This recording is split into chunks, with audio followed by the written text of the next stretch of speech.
Bonjour les petits rêveurs. Aujourd'hui, on va vous raconter 5 histoires incroyables, pleines de magie, de mystère et d'aventure. Installez-vous bien confortablement et laissez-vous emporter par ces récits enchanteurs. C'est parti. Notre première histoire nous emmène à la rencontre d'un oiseau aux plumes d'or, une créature aussi belle que mystérieuse. Mais attention, son éclat cache un secret bien gardé. Dans un petit village niché au pied d'une colline, une jeune fille nommée Lina. Lina vivait avec son grand-père, un vieil homme gentil mais très pauvre. Leur maison était modeste et ils ne possédaient presque rien, sauf un grand pommier qui donnait des fruits chaque automne. Un jour, alors que Lina se promenait près de la colline, elle entendit un chant magnifique. Intriguée, elle suivit la mélodie et découvrit un oiseau extraordinaire. Ses plumes brillaient comme de l'or sous le soleil. L'oiseau, perché sur une branche, cessa de chanter en voyant Lina. « Bonjour, petite fille », dit-il d'une voix douce. Lina, surprise qu'un oiseau puisse parler, répondit timidement. « Bonjour, bel oiseau. Pourquoi es-tu ici tout seul ?» L'oiseau lui expliqua qu'il venait d'un royaume lointain, mais qu'il s'était perdu en cherchant un refuge. « Je peux t'aider ?» proposa Lina. « Viens à la maison. Mon grand-père et moi prendrons soin de toi. » L'oiseau accepta et suivit Lina jusqu'à sa maison. Chaque matin, l'oiseau chantait une mélodie si douce que les habitants du village venaient l'écouter. En guise de gratitude, l'oiseau laissa tomber une plume dorée.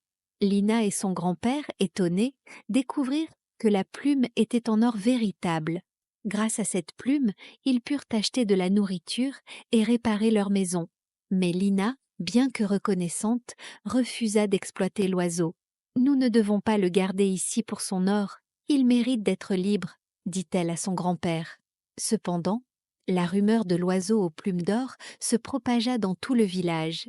Les gens, attirés par la richesse, commencèrent à harceler Lina et son grand-père pour voir l'oiseau. Certains proposèrent de l'acheter, d'autres essayèrent de le capturer. Un jour, un marchand avide arriva avec une grande cage en fer. Il déclara « Cet oiseau vaut une fortune. Donne-le-moi et je te paierai assez pour que tu sois riche toute ta vie. » Mais Lina refusa catégoriquement. « Cet oiseau est mon ami, pas une marchandise. » L'oiseau, touché par la gentillesse et la loyauté de Lina, lui dit « Tu as un cœur pur, Lina, mais je ne peux rester ici plus longtemps. Mon royaume m'attend et je dois y retourner. » Le lendemain, avant le lever du soleil, l'oiseau chanta une dernière mélodie, si belle qu'elle fit pleurer tout le village. Puis, dans un éclat de lumière dorée, il s'envola, disparaissant à l'horizon. En partant, il laissa derrière lui une petite graine qu'il offrit à Lina. « Plante cette graine et elle te portera chance, » dit-il avant de disparaître. Lina planta la graine près de leur maison. En quelques jours, un arbre immense poussa, ses branches couvertes de fleurs dorées. Cet arbre attira des voyageurs de partout, qui venaient admirer sa beauté. Grâce à cet arbre, Lina et son grand-père n'eurent plus jamais à s'inquiéter de la pauvreté. Mais Lina se rappela toujours une chose essentielle. Les vraies richesses ne se trouvent pas dans l'or, mais dans le respect et la gentillesse. Les trésors les plus précieux ne sont pas toujours ceux qu'on peut posséder, mais ceux qu'on partage avec les autres. J'espère que vous avez apprécié cette histoire. Et si un livre pouvait donner vie à vos rêves les plus fous, c'est ce que va découvrir Léo, un garçon curieux qui va faire une découverte extraordinaire. Léo était un jeune garçon rêveur qui vivait dans un village isolé, entouré de montagnes. Depuis toujours, il était fasciné par les histoires mystérieuses que sa grand-mère lui racontait. Un jour, elle lui offrit un vieux livre couvert de poussière qu'elle avait découvert dans un grenier, le livre des rêves. Ce livre n'était pas ordinaire. Chaque fois que Léo tournait une page, il entrait dans un monde magique, où chaque rêve raconté devenait réel. Mais il y avait une règle, chaque rêve venait avec une leçon à apprendre. Le premier rêve que Léo ouvrit racontait l'histoire d'une île où des oiseaux aux plumes d'or chantaient des mélodies enchantées.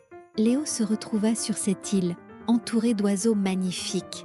Mais rapidement, il réalisa que ces oiseaux ne chantaient pas seulement pour la beauté, mais pour la paix et l'harmonie.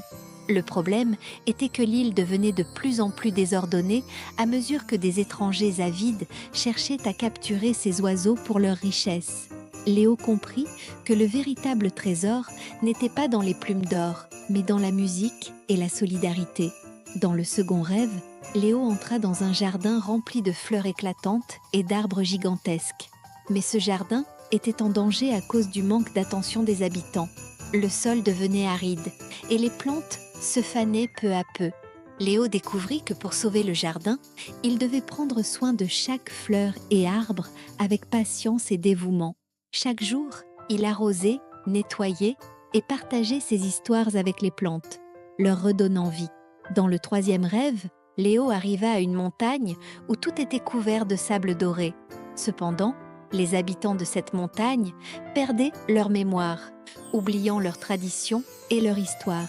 Léo comprit que la mémoire collective devait être préservée pour que la montagne prospère. Il collecta les récits et les chants des anciens habitants, écrivant chaque histoire dans le livre des rêves. Peu à peu, les habitants retrouvèrent leur identité et l'équilibre de la montagne fut rétabli. À chaque rêve, Léo apprenait une nouvelle leçon. Il comprit que le livre des rêves lui montrait le chemin pour vivre une vie riche et épanouissante en honorant la nature, les liens humains et l'héritage culturel.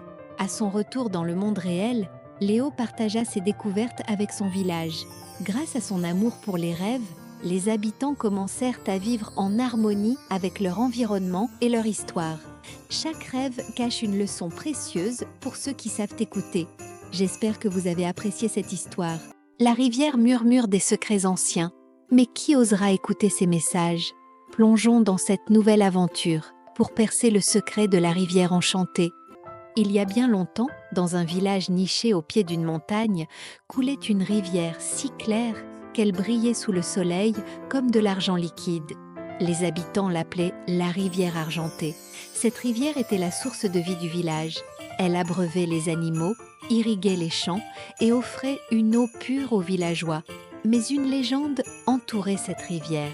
On racontait qu'elle avait un secret, un trésor caché que seuls les cœurs courageux et honnêtes pouvaient découvrir. Lucien, un garçon curieux et aventureux, aimait écouter les récits de son grand-père sur la rivière argentée. Un jour, après une sécheresse qui menaçait le village, Lucien décida de partir en quête du trésor légendaire pour sauver son peuple. Le trésor pourrait nous aider à faire revenir l'eau, pensa-t-il. Armé de courage et d'une petite gourde d'eau, Lucien suivit la rivière jusqu'à ce qu'il atteigne une grotte cachée derrière une cascade. En entrant dans la grotte, il découvrit des murs recouverts de dessins anciens, représentant des animaux, des arbres et des étoiles. Au fond de la grotte, une inscription était gravée. Le trésor de la rivière n'est visible qu'aux yeux qui savent regarder avec le cœur. Lucien se mit à explorer la grotte, mais il ne trouva ni or ni bijoux, juste une petite pierre brillante posée sur un autel. Déçu, il prit la pierre et s'assit pour réfléchir. Peut-être que le trésor n'est pas matériel, se dit-il. En sortant de la grotte, Lucien fut surpris de voir que la rivière semblait plus vive et scintillante. Une voix douce résonna. « Pourquoi as-tu pris cette pierre, Lucien ?» Étonné, il réalisa que la voix venait de la rivière elle-même. « Je voulais trouver un trésor pour sauver mon village de la sécheresse, » répondit-il honnêtement. La rivière sembla rire doucement. « Le vrai trésor n'est pas cette pierre, c'est la sagesse que tu viens d'acquérir. Apprends à écouter la nature et elle t'aidera. » Lucien retourna au village avec cette leçon. Guidé par les paroles de la rivière, Lucien commença à creuser des canaux pour rediriger l'eau vers les champs asséchés. Il enseigna aux villageois à mieux préserver l'eau et à planter des arbres pour retenir l'humidité dans le sol. Peu à peu, la sécheresse s'atténua et la rivière retrouva toute sa splendeur. Les habitants comprirent que le véritable trésor de la rivière argentée était son eau précieuse et ils apprirent à la respecter. Le véritable trésor ne se trouve pas dans ce que l'on possède, mais dans ce que l'on apprend et partage. J'espère que vous avez apprécié cette histoire. Un mystérieux voyageur apparaît aux abords de la forêt enchantée. Mais d'où vient-il? Et surtout, quel est le secret qu'il cache? Découvrons-le ensemble. Il était une fois, au cœur d'une forêt dense et ancienne, un petit village paisible appelé Aldrion. Ce village était connu pour ses histoires mystérieuses et ses contes fantastiques, mais personne ne connaissait jamais les vérités cachées derrière ces récits. Un jour, un vieil homme errant, appelé Elior, arriva au village. Il portait un manteau sombre et tenait un livre ancien sous son bras, un livre couvert de runes et de symboles étranges. Les villageois furent curieux, mais méfiants. Ils avaient entendu des légendes sur ce mystérieux livre appelé le livre du voyageur. Un livre qui pouvait révéler les secrets du monde et du temps. Mais personne n'avait jamais réussi à ouvrir ces pages sans se perdre dans ces récits. Parmi les villageois, une fillette nommée Lila se démarquait. Curieuse et aventurière, elle suivit Elior jusqu'à son campement dans la forêt pour découvrir le véritable secret du livre. Lorsqu'elle demanda au vieil homme ce que contenait le livre, Elior répondit simplement « Chaque histoire a son mystère, mais chaque mystère demande une leçon ». Le premier conte, raconté par le livre, évoquait un château suspendu entre les nuages, fait uniquement de sable doré. Mais ce château n'était qu'un mirage.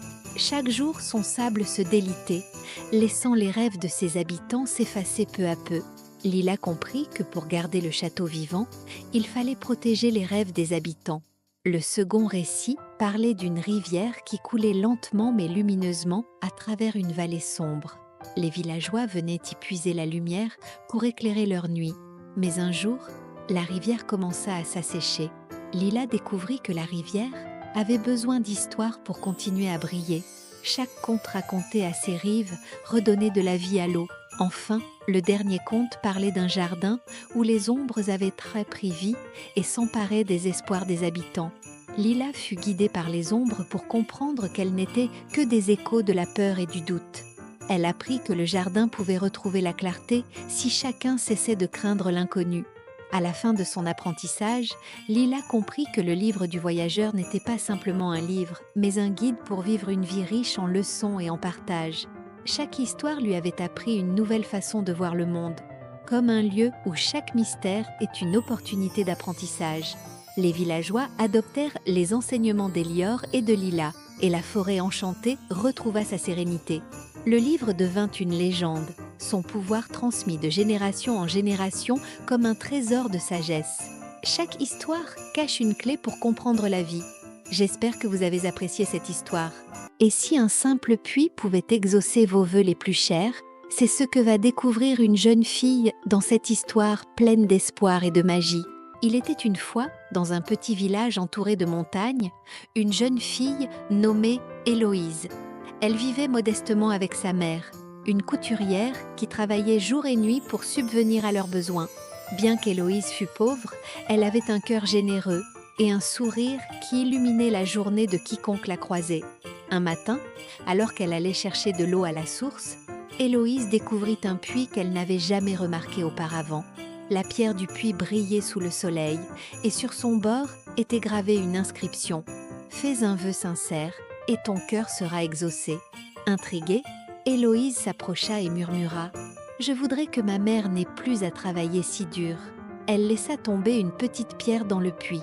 À peine la pierre toucha-t-elle l'eau que le puits brilla d'une lumière douce. En rentrant chez elle, Héloïse trouva sa mère rayonnante de joie. Une cliente riche lui avait offert une commande importante qui suffirait à leur assurer de quoi vivre pendant des mois. Héloïse n'en croyait pas ses yeux. Au fil des jours, Héloïse retourna souvent au puits. Mais au lieu de faire des vœux pour elle-même, elle demanda des choses pour les autres. Des récoltes abondantes pour les fermiers, de la santé pour une vieille dame malade ou encore un toit pour une famille sans abri. Chaque fois, le puits exauçait son souhait. Cependant, un jour, une voisine jalouse, Madame Renard, remarqua qu'Héloïse se rendait régulièrement au puits. Curieuse et avide, elle décida de la suivre en cachette. Lorsque Madame Renard découvrit le pouvoir du puits, elle attendit qu'Héloïse parte, puis s'en approcha avec un sourire malicieux. « Je veux être la femme la plus riche du village », murmura-t-elle, avant de jeter une pierre dans l'eau. Mais rien ne se produisit. Le puits resta silencieux. Furieuse, elle cria « Pourquoi mes vœux ne fonctionnent-ils pas ?» Une voix douce s'éleva du fond du puits. Seuls les vœux faits avec un cœur pur et désintéressé sont exaucés. Peu de temps après, Héloïse retourna au puits. Cette fois, elle murmura un dernier souhait. « Je souhaite que ce puits aide tous ceux qui en ont vraiment besoin, même après mon départ. » Le puits brilla plus fort que jamais, puis l'eau devint limpide et scintillante. À partir de ce jour, toute personne qui approchait le puits avec un vœu sincère et bienveillant voyait son souhait exaucé. Quant à Héloïse, elle continua à vivre simplement, mais son cœur était rempli de joie, car elle savait qu'elle avait fait une différence pour son village. La générosité et la pureté du cœur attirent les plus grandes bénédictions. J'espère que vous avez apprécié cette histoire. Et voilà, les petits rêveurs, ces 5 histoires touchent à leur fin. J'espère que vous avez aimé ces aventures magiques. Dites-moi en commentaire laquelle vous avez préférée. Et surtout, n'oubliez pas de vous abonner pour découvrir encore plus d'histoires incroyables. À très bientôt pour une nouvelle aventure.